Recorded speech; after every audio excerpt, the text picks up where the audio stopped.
እግዚአብሔር ያንቺ ድረሽ ቻይ ወቀቢ አብረሽ ምንም ችግር ወይ አሚሮ ሩታን እኮ መግቢያና መውጫን ያሳጣት። በዛ ላይ ደግሞ ሰው ከደጅ መጥቶ እጁን ሳይታጠብ ምግብ ላይ እንዴት ይሰፍራል?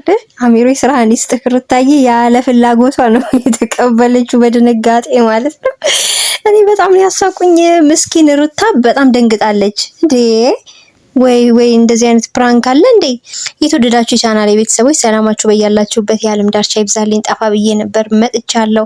አንዳንዴ ያጋጥማል እንግዲህ እንደዚህ አይነት ነገር ማለት ነው። ባይዘዌ የአብርሽ እህት ኤልዳና ያው በሰላም ተገላግላለች። ደስ ብሎኛል። ትላንት ቪዲዮን አይቼዋለሁ እና አብርሽና ሩታም ሊጠይቋት ሄደው ነበረ። በጣም ደስ ይላል። እንኳንም የሆድሽን በጀርባሽ አሳቀፈችሽ መብርሃን እንኳን ማርያም ማረችሽ ለማለት እወዳለሁ። ምርጥ ናት በነገራችን ላይ የአብርሽት። በዛ ላይ ደግሞ ዲዛይነር ናት። ምርጥ የባህል አልባሳት ትሰራለች ከዚህ በፊት አይታችሁ ከሆነ ማለት ነው። እናም ደስ የሚል ነው። እንኳን ማርያም በሰላም ገላገለችሽ እህታችን ብያለሁ።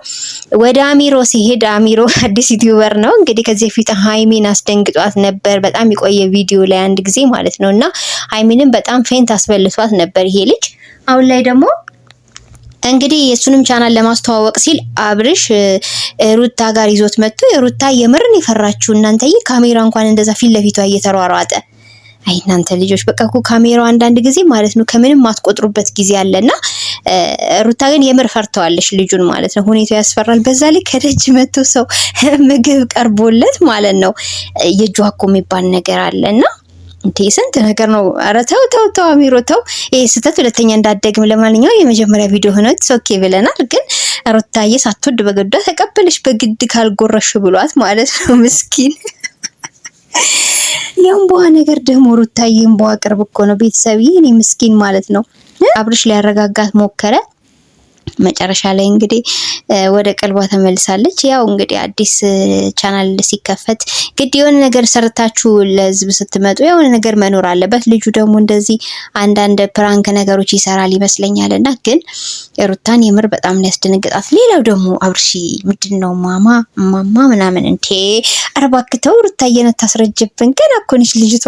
ጉድ እኮ ነው ማማ። ትንሽ ሰዎቹ ፈን እያረጉበት ስለሆነ ይሄ ማማ ቀንስ እንዴ ሩታዬ ፍቅሬ የኔ ወድ እንዴ የኔ ሚስት ብትበል እስቲ እንደዛ ነው የሚያምርብክ። የምሬ ነው እንዴ ማማ ማዘርማ እኮ ቡታጅራን ያሉት ምን ነካል ቤተሰብዬ። በጣም እንትን አላለም አብርሽ ማማ አላበዛም።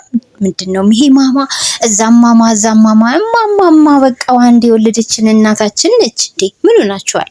ሌላው ያው ተለምዷል ማማዬ ምናምን እንደማለት የፍቅር መግለጫ አድርገው እየወሰዱት ነው በአብዛኛው ባለትዳሮችና ጥንዶች ማለት ነው። ግን ሲበዛም ትንሽ እስቲ አብርሽ ስንቴ እንዳለ አይታችሁታል ዛሬ ማማ አራተ ልጅቷን አታሟሟት እንዴ ምንድነው ነገሩ? አሁን የኔ ፍቅር የኔ ውድ ሚስት የኔ ባል የኔ ሚስት እንብትሉ እንኳን ይሻላል። ያምራል እንደዛ። እና አንዳንዶች በእርግጥ ያው ማማ የምትሉት ከወለደቻችሁ እናቷችሁ ሌላ ምትክ ይኖራል ወይ አይኖርም። ስለዚህ እንደዛ ያላችሁ አስደልሉ የሚሉ አሉ። በእርግጥ ያው ይሄ ነገር ተለምዷል ታውቃላችሁ። ማማ እያሉ መጥራት በጣም ተለምዷል። አብርሽ ላይ ደግሞ በጣም አዛገበት ማለት ነው። ለማንኛውም ግን አብርሽ ማለት ነው አጸፋውን ሩታዬ እንደምትመልሺ ተስፋ አደርጋለሁ። የምር ያለ ፍላጎቷ ብዙ ነገር ሆናለች እዛ ቪዲዮ ላይ። አንደኛ ነገር ከደጅ የመጣ ሰው ምንም አይነት እንዴ መጀመሪያ የእጅዋ የሚባል ነገር አለ ቀጥታ ወደ ጉርሻ ሲገባ አስቧት ልጅቷ ያለ ፍላጎቷን የጎረሰችው። ሩታዬ ያጸፋ ምላሽ መልሺ ለዚህ ቪዲዮ ማለት ነው። እናም የምርን የፈራቸው እንቧን አይታችሁታል። እና ቤተሰብዬ እንግዲህ ያው ሩታና አብርሽ ባለፈው እንዳልኳችሁ ሰርጋቸው ደርሰዋል። በዱባይ ነው በ30 ብለዋል። አይ ቲንክ በዚህ ወር መጨረሻ ይመስለኛል። እና እንግዲህ መልካሙን ሁሉ ይግጠማችሁ ብያለሁ። መልካም ጊዜ እንደሚያሳልፉ እዛም ተስፋ አደርጋለሁ። በተረፈ ቤተሰብ እየቸር ቆዩልኝ። እንግዲህ ከጊዜ አንፃር ነው እየጠፋው ያለሁት። በተቻለኝ አቅም ለመከሰት እሞክራለሁ። በሌላ ቪዲዮ እንገናኝ። ባይ ባይ።